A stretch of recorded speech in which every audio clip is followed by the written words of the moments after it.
Hello friends, स्वागत है आपका के टू जेड में। ये वीडियो क्लास 10th का बोर्ड एग्जाम जो होगा फरवरी 2025 में, उसके लिए काफ़ी इंपॉर्टेंट हो सकता है। और कोई भी हिंदी का एग्जाम होगा तो उसमें आपके लिए ज़रूरी हो सकता है, क्योंकि कुछ कुछ क्वेश्चन है जो सभी में आते हैं। तो ध्यान से इस वीडियो को सुनेंगे और एक दो बार सुनेंगे तो आपको याद ही हो जाएगा। तो शुरू करते हैं कि महमूद के पास कितने पैसे थे। तो ये महमूद के पास 12 पैसे थे। बालगोविंद भगत के घर से कितनी दूर पर कबीरपंथी मठ थी। तो बालगोविंद भगत के घर से कबीरपंथी मठ 4 कोस दूर थी, और एक कोस में 1.6 किलोमीटर होता है। तो 4 कोस का मतलब लगभग 6 किलोमीटर से ज़्यादा हो गया। हामिद के पिता की मृत्यु कैसे हुई थी। तो हामिद के पिता की मृत्यु हैजे के कारण हुई थी। झांसी की रानी शीर्षक कविता में सिंहासनी किसके लिए कहा गया है। तो रानी लक्ष्मीबाई के लिए सिंहनी कहा गया है। कवि बिहारी के अनुसार मलिन मन से माला जपने तथा तिलक लगाने से किसकी प्राप्ति संभव नहीं है। तो कवि बिहारी के अनुसार मलिन मन से माला जपने तथा तिलक लगाने से ईश्वर की प्राप्ति संभव नहीं है। तो इसका ईश्वर आंसर होगा। रमजान के कितने रोज़ों के बाद ईद आती है। तो रमजान के 30 रोज़ों के बाद ईद आती है। लेखक राम वृक्ष बेनीपुरी द्वारा रचित शीर्षक पाठ निम्न में से कौन है। तो राम वृक्ष बेनीपुरी जी के द्वारा रचित बाल गोविंद भगत है। दीनबंधु निराला शीर्षक पाठ साहित्य की कौन सी विद्या है। तो दीनबंधु निराला शीर्षक पाठ की निबंध है। रांची से हुंड्रू कितनी मील दूरी है। तो रांची से जो हुंड्रू है वो 27 मील दूर है। और हुंड्रू का जलप्रपात शीर्षक पाठ में रांची से चलने वाले मुसाफिर को हुंड्रू का झरना पहुंचने तक के लिए सुंदर मैदानों से गुजरना पड़ता है। बीच में रास्ते में बागीचा उगीचा भी है, बागोग भी है। गोदी में पियवा चमक उठे सखिया चिहकू उठना, यह संगीत बाल गोविंद भगत गाते हैं। हुंड्रू का झरना के एक ओर जंगल रांची में है और दूसरी ओर हजारीबाग में, क्योंकि गोड्डा बहुत दूर है, लातेहार वहाँ से काफ़ी दूर है, और जामताड़ा तो अलग जिला ही है। तो हजारीबाग सटा हुआ है, तो हजारीबाग ठीक कर दीजिएगा।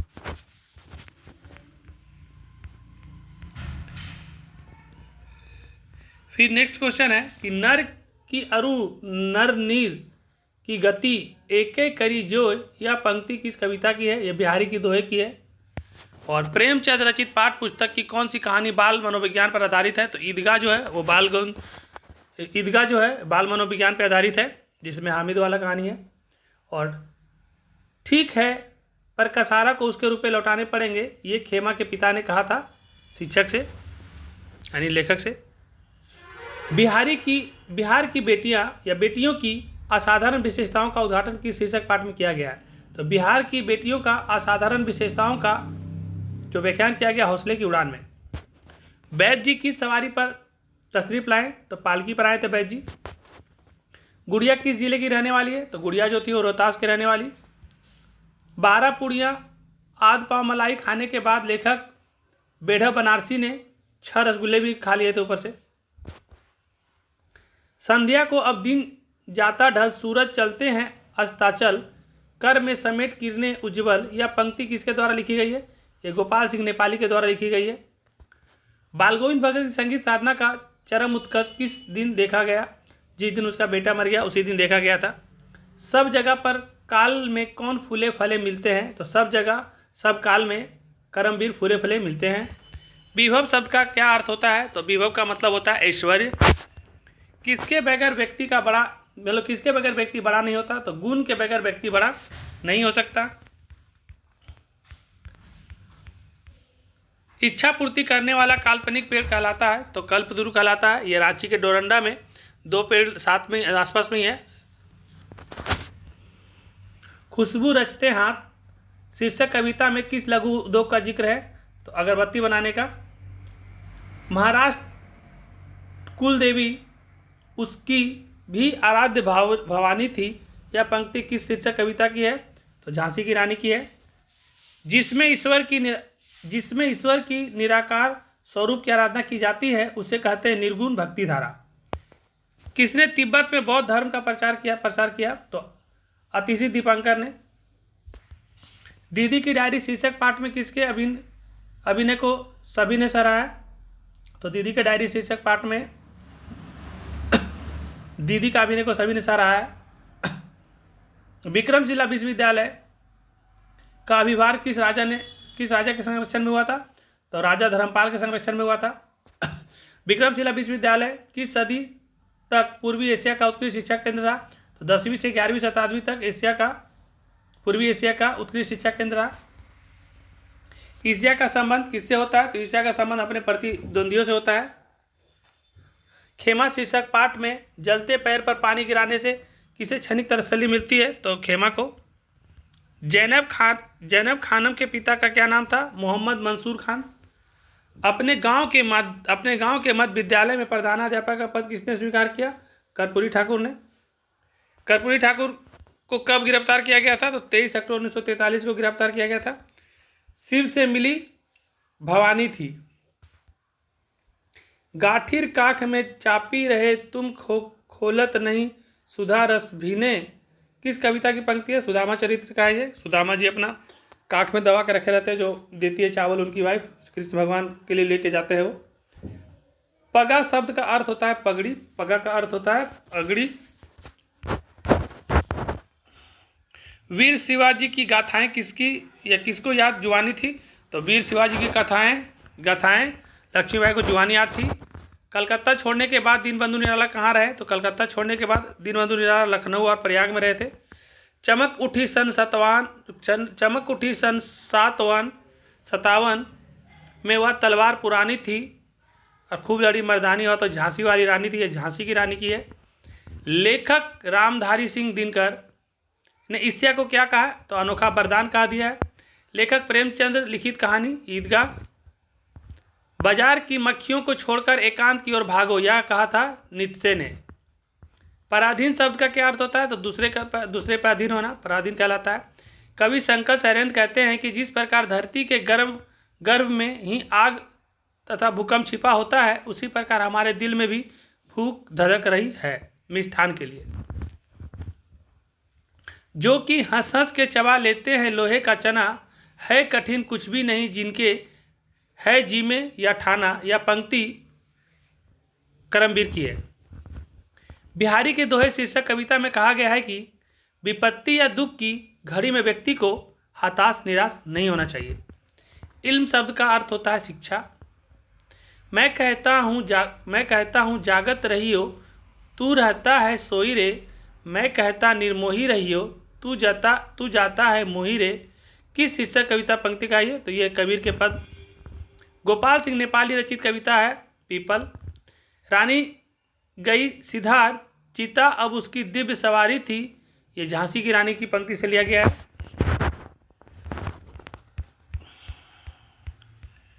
द का उच्चारण था त थ द, ये दंत हो जाएगा। सा कौन सा व्यंजन है? तो स उस व्यंजन है जिसको गरम गरम हवा आता है। निम्न विराम चिन्ह में योजक चिन्ह सी वाला देख लीजिएगा जो बीच में लगाते हैं। रोटी मत खाओ क्योंकि वह जली है, यह कौन सा सर्वनाम का उदाहरण है? तो रोटी नहीं खाओ जला हुआ, मतलब ये निश्चयवाचक का उदाहरण है। तुम्हारा जी ललचाता है, किस क्रिया का उदाहरण है? तो ये आक्रामक क्रिया का उदाहरण है, जी ललचाना। बनावट के विचार से शब्द कितने प्रकार के होते हैं? बनावट के विचार से शब्द के 3 प्रकार होते हैं। किसी न किसी तरह या पंक्ति, ये किसी न किसी तरह या किस पदबंध का उदाहरण है? क्रिया विशेषण पदबंध है। आलोचना करने वाला के लिए एक शब्द होता है आलोचक। गंगा का पर्यायवाची भागीरथी। नागरिकता शब्द कौन सा लिंग है? तो नागरिकता यानी पुल्लिंग शब्द है। जाति शब्द का विशेषण जातीय। और क्रिया के उस रूपांतर को जिसके उसके कार्य व्यापार का समय और उसकी अपूर्ण अवस्था का बोध हो, उसे क्या कहते हैं? उसे काल कहते हैं। निम्न में से कौन देशज शब्द है? तो जो हम लोग घर में बोलते हैं डिबिया। ऐसे शब्द जो 2 शब्द के मेल से बने होते हैं, जब 2 से मिल के बनेगा तो उसको सार्थक शब्द जो होता है वो कहलाता है यौगिक। उपवन शब्द में उपसर्ग, उपस्वर में उपसर्ग बोलेंगे तो उप और वन अलग अलग हो जाएगा, तो उप हो जाएगा उपसर्ग और वन हो जाएगा प्रत्यय। हसोड़ शब्द में प्रत्यय क्या है? तो हसोड़, तो हस ओढ़ हो जाएगा। यथार्थ शब्द में कौन सा समास है? तो यथार्थ में अव्ययी भाव समास है। जाता रहता था किस पदबंध का उदाहरण है? ये क्रिया पदबंध का उदाहरण है। पानी बरसा किस वाक्य का उदाहरण है? सरल वाक्य का है। पानी बरसा सरल वाक्य का उदाहरण है। निम्न में शुद्ध शब्द निकाल देना है, तो शुद्ध शब्द इसमें से कौन सा होगा देख लेना एक बार। कि राम और श्याम संबंधी बात, यह कहना आपकी भूल है। एक एक करके सभी मर गए, मुझसे यह काम संभव नहीं। आंसर डी सही होगा, मुझसे यह काम संभव नहीं, ये शुद्ध लिखा हुआ है। नौका शब्द का पर्यायवाची, देखिए नौका का क्या क्या नाम होता है। नौका का नाम होता है तरनी, बेरा, डोगी, पतंग, ये सब नौका का पर्यायवाची है। आकाश शब्द का विलोम, आकाश का विलोम होगा पाताल। जिसकी 4 भुजाएं हो, चतुर्भुज।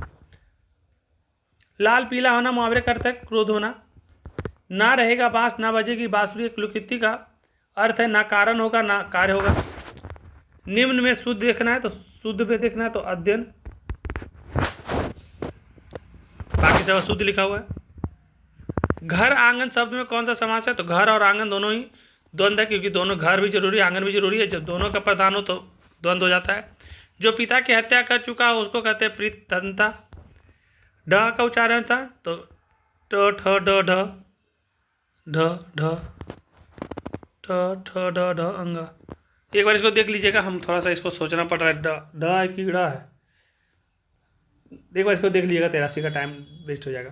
प्रत्येक वर्ग का पहला, तीसरा और पांचवा वर्ण है, तो प्रत्येक वर्ग का पहला, तीसरा और पांचवा जो होता है अल्पप्राण व्यंजन होता है। देवेश शब्द का संधि विषय, तो देवेश का होता है देव जोड़ीस। कुर्सी शब्द में कौन सा संज्ञा, तो व्यक्तिवाचक, कुर्सी में संज्ञा व्यक्तिवाचक हो जाएगा। अक्षर शब्द कौन सा लिंग है, तो अक्षर शब्द एक पुल्लिंग लिंग है। तनुज शब्द का स्त्रीलिंग होता है तनुजा। संज्ञा के जिस रूप से किसी वस्तु के अलग होने का भाव प्रकट होता है उसे आपादान कारक कहते हैं। धर्म शब्द की विशेषण है धार्मिक। क्रिया का मूल क्या है, धातु। गाय दूध देती है, वर्तमान काल का उदाहरण है। एक स्लाइड इसके बाद और आएगा। खीर शब्द का तत्सम बोलेंगे तो खीर शब्द हो जाएगा तद्भव। खीर तद्भव तत्सम नहीं होगा, खीर हम लोग को बोलते हैं, तद्भव हो जाएगा वो। विमुख शब्द में उपसर्ग है, वी जोड़ मुख, तो वी हो जाएगा उपसर्ग, मुख है प्रत्यय। कर्मठ शब्द में प्रत्यय है तो कर्मठ, तो कर्म में ठ को लगा देंगे प्रत्यय में, तो ठ हो गया प्रत्यय। चरण कमल में कौन सा समास है, तो चरण कमल में कर्मधारय समास है। अब भारत के राष्ट्रपति किस पदवन का उदाहरण है, तो भारत के राष्ट्रपति संज्ञा पदवन का उदाहरण है।